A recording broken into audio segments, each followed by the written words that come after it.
नंदू एक गरीब मेहनती किसान था।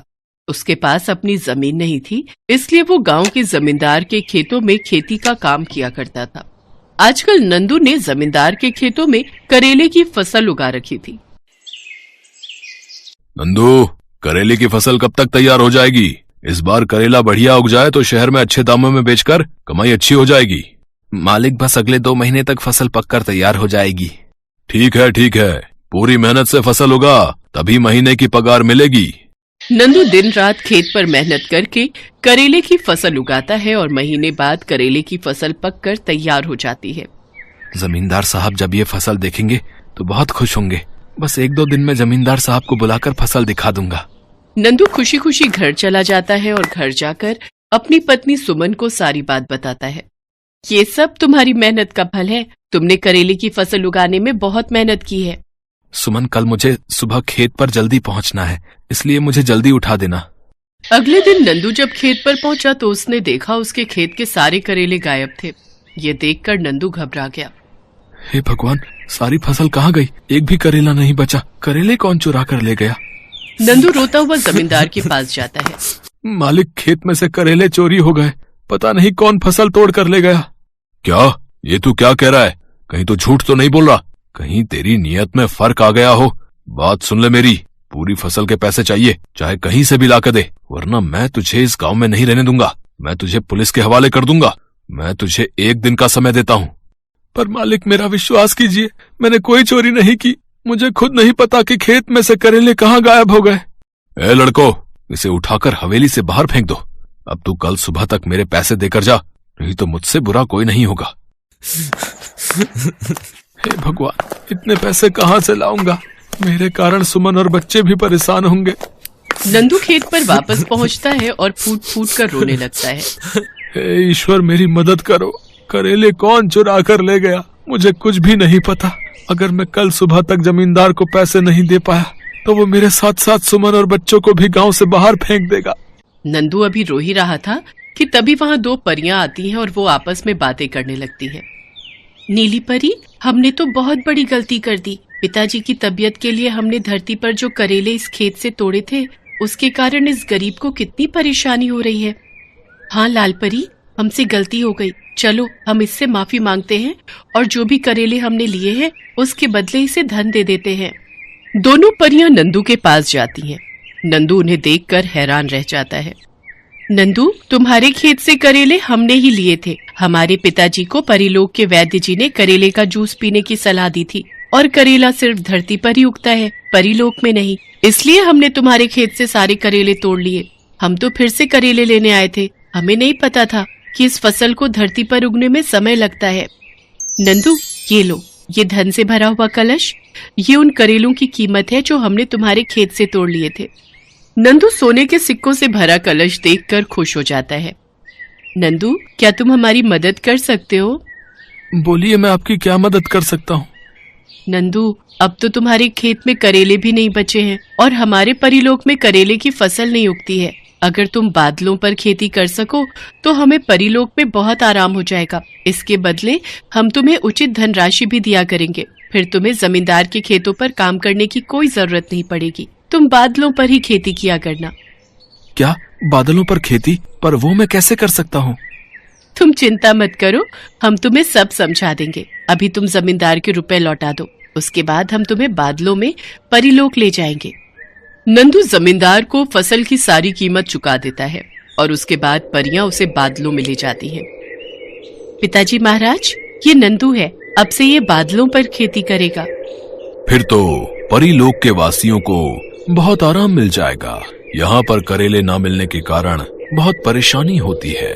लाल परी, नीली परी, तुम नंदू को सब कुछ समझा दो। बादलों पर जो हमारे खेत हैं, वहाँ पर नंदू आराम से करेले की खेती कर सकता है। जो आज्ञा महाराज, मैं कल सुबह से ही खेती के काम में लग जाऊंगा। नंदू बादलों पर बने खेतों में करेले की खेती करना शुरू कर देता है। नंदू के लिए एक परिलोक का सेवक रोजाना धरती लोक से लाने और ले जाने का काम करता था। धीरे धीरे बादलों पर करेले की खेती उगने लगती है। नंदू, तुमने तो कुछ ही समय में इतनी मेहनत से बादलों पर करेले की खेती उगा दी। हाँ माँ, नंदू बहुत मेहनती है, पर धरती लोक पर इसे इसकी मेहनत का फल नहीं मिलता। ये लो नंदू, तुम्हारी इस महीने की कमाई। हमारे यहाँ करेले के साथ साथ और भी बहुत सी हरी सब्जियां हैं जो बादलों पर नहीं उग पाती, इसलिए करेले की फसल के साथ साथ तुम और भी सब्जियां बादलों पर उगाने का काम शुरू कर दो, जिसके लिए हम तुम्हें अच्छा धन देंगे। शुक्रिया महाराज, आप नहीं जानते आपने मुझ गरीब पर कितना बड़ा उपकार किया है। नंदू, ये तो तुम्हारी मेहनत का फल है और मेहनत का फल सदैव मीठा ही होता है। उस दिन से नंदू बादलों पर खेती करने लगा। आज उसके पास वो सब कुछ था जिसकी वो सदैव कामना किया करता था।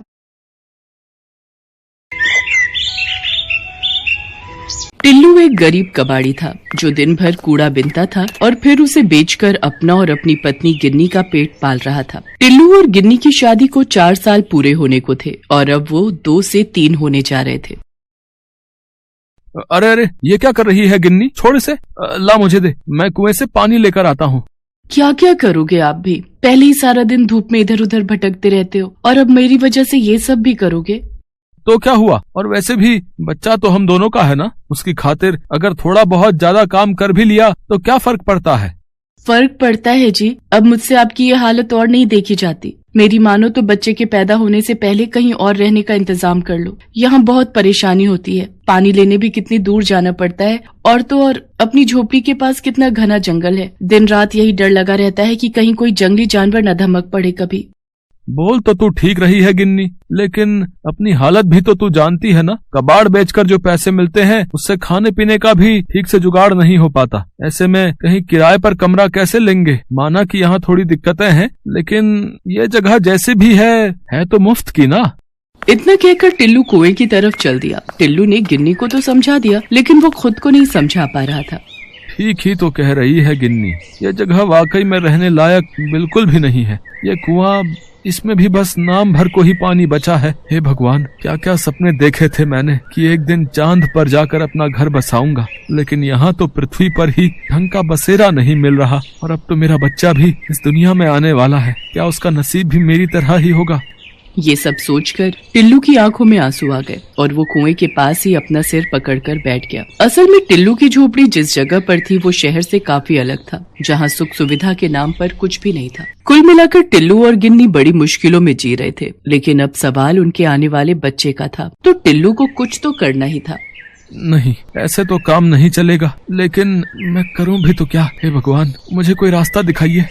टिल्लू हाथ जोड़कर भगवान से प्रार्थना कर ही रहा था कि तभी उसे किसी के दर्द से कराहने की आवाज सुनाई दी। टिल्लू उस आवाज की तरफ बढ़ा तो सामने एक बड़ा सा कूड़े का ढेर था, जिसे कुछ देर पहले ही शहर से आई हुई एक गाड़ी वहां डाल कर गई थी। आवाज तो इधर से ही आ रही थी, लेकिन यहाँ तो बस ढेर सारा कूड़ा। लगता है मेरा वहम होगा, मुझे चलना चाहिए। नहीं, रुक जाओ, मेरी मदद करो, मैं यहाँ हूँ। अब यहाँ पर इस कांच की बोतल में बंद हूँ मैं। इधर देखो, मेरी तरफ देखो। टिल्लू ने पलटकर देखा तो वाकई उसके सामने कूड़े के बीच एक कांच की बोतल पड़ी थी। टिल्लू ने उस बोतल को उठाकर देखा तो उसे अपनी आंखों पर यकीन नहीं हुआ। ये सब क्या है? मैं कोई सपना तो नहीं देख रहा? तुम तो एक परी जैसी लग रही हो। हाँ, मैं एक परी ही हूँ और तुम कोई सपना नहीं देख रहे। ये सब सच है। मुझे एक दुष्ट जादूगर ने इस कांच की बोतल में कैद कर दिया है। इस बोतल के अंदर मेरी शक्तियाँ काम नहीं करती। तुम भले इंसान लगते हो, मेरी मदद कर दो, मुझे इस बोतल की कैद से आजाद कर दो। लेकिन मैं तुम्हें इस बोतल से बाहर कैसे निकालूं? क्या मैं इसे तोड़ दूं? नहीं नहीं, ऐसा मत करना।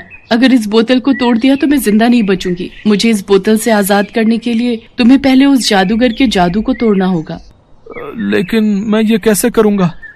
बहुत आसान है। बस तुम्हें इस बोतल को अपने हाथों में लेकर जोर से रगड़ना होगा और फिर इसका ढक्कन खोल देना। ऐसा करते ही मैं खुद ब खुद इस बोतल से बाहर आ जाऊंगी। क्या बस इतना ही? तो लो, ये तो मैं अभी कर देता हूँ। टिल्लू ने ठीक वैसा ही किया जैसा उस परी ने कहा। उसने पहले कांच की बोतल को अपने हाथों से रगड़ा और फिर उसका ढक्कन खोल दिया और इसके साथ ही वो परी उस बोतल से बाहर आ गई। तुम्हारा बहुत बहुत शुक्रिया। तुम नहीं जानते तुमने मुझ पर कितना बड़ा एहसान किया है। नहीं नहीं, ये तो बहुत आसान था। ये काम तो कोई भी कर सकता था। नहीं, हर कोई नहीं कर सकता था। उस दुष्ट जादूगर का जादू बस वही इंसान तोड़ सकता था जिसका दिल साफ हो। जिसने कभी किसी का बुरा न किया हो और जो अपने परिवार से बहुत प्यार करता हो। तुमने मुझे उस बोतल से आजाद करके ये साबित कर दिया कि तुम एक बहुत अच्छे इंसान हो और इसके लिए तुम्हें इनाम तो मिलना ही चाहिए। मांगो, तुम जो मांगोगे मैं तुम्हें दूंगी। कुछ भी मतलब मेरा मतलब है कि तुम मेरी कोई भी इच्छा पूरी कर सकती हो। हाँ, एक बार बोल कर तो देखो। तो फिर ठीक है, मैं चाहता हूँ कि मैं अपनी पत्नी और बच्चे के साथ एक आलीशान घर में रहूं, जहाँ हमें किसी भी चीज की कमी ना हो, हर काम मेरे सोचते ही हो जाए, जो भी चाहूँ वो झट से मेरे सामने आ जाए। और हाँ, एक बात और, मेरा ये आलीशान घर यहाँ पृथ्वी पर नहीं बल्कि वहाँ दूर उस चांद पर होना चाहिए। टिल्लू बिना सांस लिए बस बोलता गया और परी उसे सुनती रही। क्या कहा? चांद पर? क्या तुम सच में चांद पर रहना चाहते हो? एक बार फिर सोच लो। इसमें सोचना क्या है, पर तुमने मेरी बात पूरी तो सुनी ना। मैं चाहता हूँ कि चांद पर जाकर मुझे कोई काम ना करना पड़े, ना पैसे कमाने का झंझट हो और ना ही मेरी पत्नी गिन्नी को घर का कोई काम करना पड़े, और मेरा बच्चा वो भी वहाँ चांद पर पूरे ठाठ से रहे। ठीक है, अगर तुम यही चाहते हो तो यही सही। इतना कहकर परी ने अपनी जादुई छड़ी हवा में घुमाई और इसके साथ ही टिल्लू और उसकी पत्नी सीधे चांद पर पहुँच गए। ये क्या हुआ? हे भगवान, ये मैं कहाँ आ गई? शुक्र है कि आप भी यहीं पर हो। पर आप तो पानी लेने गए थे ना, कहाँ है पानी का घड़ा? अरे कहाँ छोड़ा है उसे? अरे छोड़ उस मिट्टी के घड़े को गिन्नी, जरा अपने आसपास देख, तुझे ये जगह कुछ अलग नहीं लग रही? हाँ, लग तो रही है। अरे इतनी जल्दी रात कैसे हो गई? और ये जमीन, ये इतनी क्यों चमक रही है? सुनो जी, मुझे तो बड़ा डर लग रहा है। आपको पता है, मैं तो भगवान का ध्यान कर रही थी। जब आँख खुली तो यहाँ पर आपके साथ खड़ी थी। आप बताओ ना, ये कौन सी जगह है? हम यहाँ पर आए कैसे? और ये सामने जो इतना बड़ा महल है, ये किसका है? टिल्लू गिन्नी को पूरी बात बताता है और फिर दोनों उस आलीशान महल के अंदर जाते हैं जो उनके ठीक सामने था। पूरे महल में उनके सिवाय और कोई भी वहाँ पर नहीं था, लेकिन टिल्लू और गिन्नी की जरूरत की हर चीज वहाँ पर थी। गिन्नी, अब सारी जिंदगी मौज में काटेंगे। अपना बच्चा भी एक राजकुमार की तरह पैदा होगा और यहीं पर बड़ा होगा। अब हमें ना तो कोई काम करने की जरूरत है और ना ही कोई चिंता करने की। हाँ, लेकिन यहाँ तो बस हम ही हैं और कोई भी नहीं। हम ऐसे कैसे जिएंगे जी? ओफो, तुम औरतों को समझना भी ना बड़ा मुश्किल है। अब बताओ, मेम साहब को चांद पर रहकर भी चैन नहीं है। बात वो नहीं है जी, जरा अपने बच्चे के बारे में भी तो सोचिए। क्या वो सारी जिंदगी सिर्फ हमें देखकर ही बड़ा होगा? यहाँ चांद पर हमारे अलावा कभी कोई रहने नहीं आएगा, तो आखिर हम कब तक इस ऐशो आराम के साथ खुश रह पाएंगे यहाँ? मुझे आराम चाहिए था, लेकिन इतना नहीं कि जीवन का रस ही खत्म हो जाए। लेकिन वहाँ पृथ्वी पर कितनी मुश्किलें हैं, तुझे याद है ना? मुझे सब याद है जी, और मैं ये भी जानती हूँ कि आज नहीं तो कल आप अपनी मेहनत से उन सारी मुसीबतों का हल ढूंढ ही लोगे और हमारा बच्चा भी हमेशा खुश रहेगा वहाँ अपनी दुनिया में। लेकिन गिन्नी, अब हम चाहकर भी इस चांद को और यहाँ बने अपने इस घर को छोड़कर वापस नहीं जा सकते। उस परी से मैं बस एक ही इच्छा मांग सकता था जो मैं मांग चुका हूँ, और अब वो परी कहाँ है मैं तो ये भी नहीं जानता। इतना कहकर टिल्लू उदास हो जाता है, लेकिन तभी वहाँ एक तेज रोशनी होती है जिसके बीचों बीच वही परी खड़ी थी, जिसके जादू से टिल्लू और गिन्नी चांद पर पहुँचे थे। परेशान मत हो टिल्लू, मैं तो पहले ही जानती थी कि तुम्हें चांद की ये दुनिया रास नहीं आएगी, लेकिन तुम्हारी इच्छा को तो मुझे पूरा करना ही था। गिन्नी ने बिल्कुल सही कहा, तुम और तुम्हारा परिवार वहाँ अपनी दुनिया में ही खुश रह सकोगे। तो बोलो, अब तुम क्या चाहते हो? चांद पर बना ये आलीशान महल या पृथ्वी पर बनी वही पुरानी झोपड़ी? टिल्लू और गिन्नी ने एक दूसरे की तरफ देखा और फिर फौरन पृथ्वी की तरफ इशारा कर दिया। उनके ऐसा करते ही परी ने अपनी जादुई छड़ी घुमाई और उसके साथ ही टिल्लू और गिन्नी वापस पृथ्वी पर पहुंच गए। लेकिन इस बार काफी कुछ अलग था। टिल्लू की टूटी फूटी झोपड़ी की जगह पर एक छोटा लेकिन पक्का मकान था। पास में ही एक खेत था जिस पर हरी भरी फसल लहरा रही थी। साथ ही साफ पानी से भरा हुआ एक कुआं भी था जो टिल्लू के घर के बिल्कुल नजदीक था। टिल्लू के लिए ये सब उस परी ने ही किया था और ये बात टिल्लू और गिन्नी भी समझ चुके थे। दोनों ये सब पाकर बहुत खुश थे क्योंकि आखिरकार उन्हें अपना सपनों का घर जो मिल गया था। Thanks for watching.